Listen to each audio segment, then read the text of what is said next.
నమస్తే, welcome to Andhraprabha. నేను తేజస్వి. కృష్ణా జిల్లా గన్నవరం నియోజకవర్గం గన్నవరంలో ఉప్పొంగిన ప్రజాదరణతో వల్లభనేని వంశీమోహన్ నామినేషన్ వేశారు.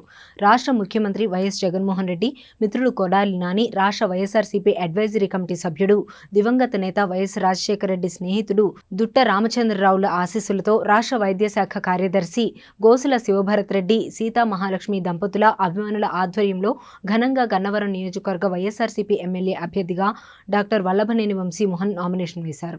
గన్నవరం వైసీపీ ఎమ్మెల్యే అభ్యర్థిగా నామినేషన్ దాఖలు చేసిన వల్లభనేని వంశీ నామినేషన్ కార్యక్రమంలో ఈ సందర్భంగా వల్లభనేని వంశీ మీడియాతో మాట్లాడుతూ, పార్టీ సీనియర్ నాయకులు దుట్ట రామచంద్రరావు ఆశీస్సులతో, స్నేహితుడు కొడాలి నాని సహకారంతో నామినేషన్ వేశానని, మూడోసారి ఎమ్మెల్యేగా నిలబడుతున్నాను. గన్నవరం నియోజకవర్గ ప్రజలు వైఎస్ఆర్సీపీ పార్టీని ఆశీర్వదించాలని, పేదలకు ఆర్థిక స్వావలంబన చేకూరేలా సీఎం జగన్ పాలన సాగించారని, కేవలం కాగితాలకే పరిమితం కాకుండా చేతల్లో పాలనా విప్లవాన్ని చూపించారని, నా సామాజిక బాధ్యతగా నన్ను గెలిపించిన ప్రజలు అందరూ బాగుండాలనే ఉద్దేశంతోనే వైసీపీలో చేరానని, దేశం మొత్తం గర్వించేలా కొన్ని పథకాలు జగన్మోహన్ రెడ్డి ప్రభుత్వం తీసుకొచ్చిందని, ప్రభుత్వ పాఠశాలలో సీఎం జగన్ ఇంగ్లీష్ మీడియం ప్రవేశపెట్టిన తీరు, ఇలా ఎన్నో అద్భుతమైన పథకాలు వైఎస్ఆర్సీపీ ప్రభుత్వానికి ప్రజలు ఆకర్షితులయ్యేలా చేశాయని, భారతదేశం మొత్తంలో ఏపీ ప్రభుత్వం కరోనా సమయంలో సమర్థవంతంగా పనిచేసిందని, కరోనా సాకు చూపి పథకాలు ఆపలేదని, వాలంటరీ వ్యవస్థ ద్వారా ప్రతి కుటుంబానికి అండగా పనిచేసేలా చేశారని, గన్నవరం నియోజకవర్గంలో కొన్ని వేలాది మందికి మెడికల్ కిట్లు, ఆక్సిజన్ సిలిండర్లు, నిత్యావసర సరుకులు, కూరగాయలు, బియ్యం అందజేశానని, ఇదంతా నా సామాజిక బాధ్యతగానే తీసుకున్నానని, నన్ను నమ్మిన నియోజకవర్గ ప్రజల కోసం నేను వారికి సేవలు అందించడానికి ఎల్లప్పుడూ అందుబాటులో ఉంటానని, గత 20 సంవత్సరాలుగా నియోజకవర్గంలో ఉంటూ నేను గాని నా కార్యాలయం సిబ్బంది గాని కష్టం అని వచ్చిన ప్రతి ఒక్కరికి అండగా నిలిచామని, నన్ను నమ్మి నాతో నడిచే నాయకులు, కార్యకర్తలు అందరూ మండలాల్లో, గ్రామాల్లో నాతో అండగా ఉండి శక్తికి మించి వైఎస్ఆర్సీపీకి, పేద ప్రజలకు అండగా ఉండడానికి ఎల్లప్పుడూ సిద్ధంగా ఉంటున్నారని, గతంలో ఎలా అయితే ప్రజలకు సేవ చేసుకుంటూ ఉన్నానో వర్తమానంలో కూడా ప్రజలుగా అండగా ఉంటూ నియోజకవర్గ ప్రజల సమస్యలపై పోరాడుతూ అండగా నిలుస్తానని వేలాది మంది అభిమానుల సాక్షిగా తెలియజేశారు. మేధావులు, పెత్తందారులు ఇంకా పథకాలు, ప్రభుత్వ సాయం కోసం తమ ఇంటికి వచ్చి అర్జించాలని ఆశపడుతున్నారని, నేను టీడీపీలో 20 ఏళ్లు పనిచేశాను, కానీ కలలో కూడా రాష్ట్ర ప్రభుత్వం ఇలాంటి మంచి పనులు చేయవచ్చని నాకు తెలియదని, జగన్ సీఎం అయిన కొత్తలో ఈ పథకాలన్నీ 4 నెలలే ఇస్తారు అన్నారు. తర్వాత పథకాల వల్ల శ్రీలంక అవుతుందన్నారు. ఇప్పుడు జగన్ కంటే ఇంకా ఎక్కువ పథకాలు ఇస్తామంటున్నారు. జగన్ నాణ్యమైన విద్య ఇస్తామంటుంటే చంద్రబాబు నాణ్యమైన నారావారి సారా ఇస్తామంటున్నారు.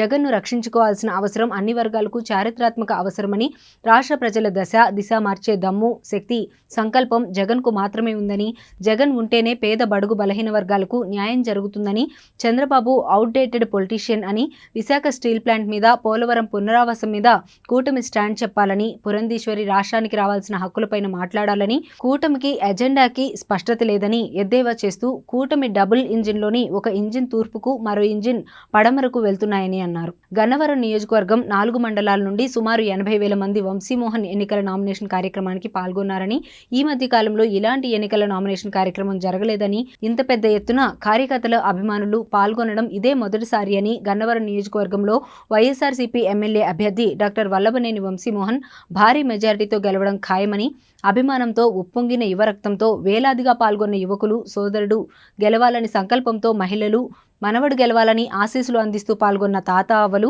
అన్న గెలుపుకి మేము తోడుంటాం అంటూ తమ్ముళ్ళు, చెల్లెళ్ళు, తమ్ముడికి అండగా నిలబడాలని అక్కలు, అన్నలు, ఇలా నియోజకవర్గం ఓ కుటుంబంలో వంశీమోహన్ నామినేషన్కి రావడం సంతోషంగా ఉందని, జీవితంలో పనిచేస్తే కాలర్ ఎగరేసుకొని బ్రతికి ఎలా ఉండాలని, అటువంటి దమ్మున్న నాయకుడు వంశీమోహన్ అని వల్లభనేని అరుణ చారిటబుల్ ట్రస్ట్ సభ్యుడు, వంశీమోహన్ సన్నిహితులు ఓలుపల్లి రంగా తన సంతోషాన్ని తెలియజేశారు. ఈ కార్యక్రమంలో గన్నవరం, గుంటూరు, బాపులపాడు, విజయవాడ రూరల్ మండలాల నుండి భారీ ఎత్తున నాయకులు, కార్యకర్తలు, అభిమానులు పాల్గొన్నారు.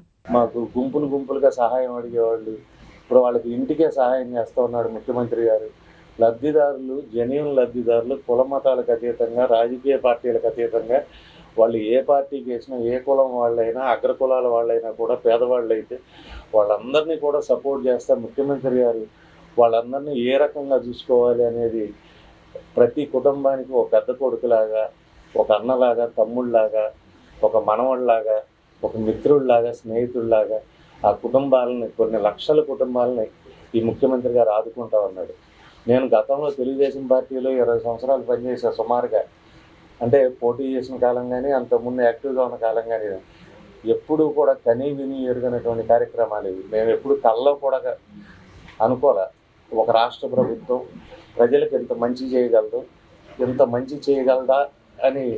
నేను నవరత్నాలు మేనిఫెస్టో చూసినప్పుడు కూడా పోయినసారి ఎన్నికలకు ముందు మేధావులను అడిగితే దేవుడు దిగి వచ్చిన చేయలేడు వంశీ ఇవన్నీ అని అడిగారు. అది చెప్పారు నాకు. నిజంగా దేవుడు దిగి వచ్చినట్టే జగన్మోహన్ రెడ్డి గారు అవన్నీ 5 సంవత్సరాలుగా చేసి చూపెట్టారు. మొదటి సంవత్సరం ఏమన్నారంటే 6 నెలలు ఇస్తారు, తర్వాత ఏ కుటుంబానికి సహాయం చేస్తాడు, ఏముండదు అన్నారు. తర్వాత 1 సంవత్సరం ఇస్తాడన్నారు. ఇంతలో కరోనా వచ్చింది, అయిపోయింది రాష్ట్రం అన్నారు. తర్వాత 3వ సంవత్సరంలో రాష్ట్రం శ్రీలంక అయిపోయింది అని అల్లరి మొదలుపెట్టారు. అప్పుల పాలైపోయింది, మనందరం నెత్తి మీద ఎంత ఉంది, ఎవడో వచ్చి మన అప్పులు కట్టమంటాడు అని వీళ్ళందరూ గతంలో అప్పులు కట్టినట్టు బాగా అనుభవం ఉన్న వాళ్ళలాగే మేధావులంతా చెప్పారు. 4వ సంవత్సరం వచ్చేపాటికి ఏం చెప్పాలో తెలియక మేము ఎక్కువ ఇస్తాం, ఆయన ఇచ్చిన దానికన్నా 2 రెట్లు ఇస్తాం, 3 రెట్లు ఇస్తాం, 4 రెట్లు ఇస్తామని భాగ్యలక్ష్మి బంపర్ లాటరీ చెబుతారు కదా. రూపాయి టికెట్ కొనండి 1,00,000 ఇస్తాం, ₹10 టికెట్ కొనండి 50,000 ఇస్తాం. అట్లా చంద్రబాబు నాయుడు గారు ఇప్పుడు ఏం చెబుతున్నారంటే, మీరు ఇంట్లో 4 ఉంటే అమ్మఒడి, 5 ఉంటే అమ్మఒడి, 6 ఉంటే అమ్మఒడి. ఇప్పుడు ఆయన కోసం గబగబా 5-6 కానీ వీళ్ళు పాఠశాలలకు వచ్చి వాళ్ళు వచ్చేదాకా ఈ చంద్రబాబు నాయుడు గారు కాటికి వెళ్లకుండా ఉండి ఇదంతా జరిగే పని. ఇంత గొప్ప మహానుభావుడు చంద్రబాబు నాయుడు గతంలో ఒక సైకిల్ ఇవ్వలేకపోయాడు స్కూల్ పిల్లలకి. సైకిల్ ఖరీదు ఒక 5-6 వేల రూపాయలు. 5 సంవత్సరాలు పనిచేస్తుంది అంటే సంవత్సరానికి 1000 రూపాయలు ఒక విద్యార్థి మీద ఖర్చు పెట్టలేని నీచ నికృష్ట దరిద్ర రాజకీయవేత్తలందరూ వాళ్ళు చేరి సంవత్సరానికి 15,000 ఇస్తాం, 30,000 ఇస్తాం, 40,000 ఇస్తాం, 60,000 ఇస్తాం, 1,00,000 ఇస్తాం కరండి అన్నారు. వీళ్ళు చెబితే కనేస్తారు, వీళ్ళు చెబితే జనం వచ్చేస్తారు వీళ్ళు పెట్టి అమ్మఒడి కోసం. కాబట్టి ప్రజలందరూ కూడా గుర్తించాలి ఎవరు దొంగ, ఎవరు నిజంగా చేసేవాళ్ళు అనేది.